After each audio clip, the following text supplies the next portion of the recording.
Hello, church. Pastor John Day here again. I want to introduce you to another cast of characters out of Revelation chapter 4. Before I preach out of that chapter on Sunday, I did a previous video about these four living creatures and who they are and where they might be and what they're up to. But here we're going to meet these 24 elders. Okay, so as the Apostle John is describing the throne room, he says there's 24 other thrones with these 24 elders dressed in white, and they've got crowns on their heads. And these guys do a lot of work throughout the book of Revelation, but mostly what they do is they just fall down and worship the Lord. Well, that's pretty cool.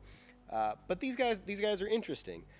They're on thrones and they've got crowns on, which implies some amount of like authority or leadership or responsibility. And clearly God's not threatened by that, because he's the one that gave them that authority and that responsibility. And like I say, most of what they do with that is they just cast those crowns before the Lord and they give him glory and praise that only he deserves. Now, why 24 of them? Numbers kind of play a big part in the book of Revelation. In fact, there's whole studies on the numerology in Revelation, and I honestly think people can go too far down the rabbit hole with that. But why 24? It's interesting. It's all speculative, but there's some interesting speculation on it. 24, so maybe it's the 12 tribes of Israel from the Old Testament and the 12 apostles from the New Testament.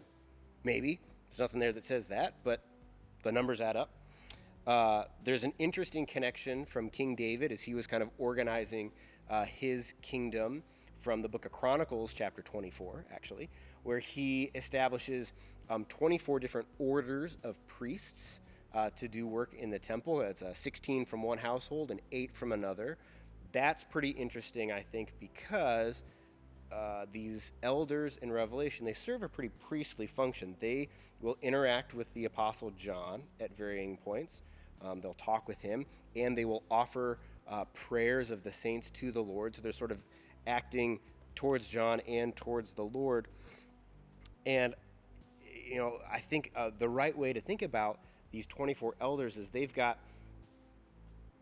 a heavenly priesthood, perhaps, although that would be, all of us. But these guys have a specific role where they're facilitating worship. They're interacting with, John as a worshiper. They're interacting with the Lord as the object of our worship.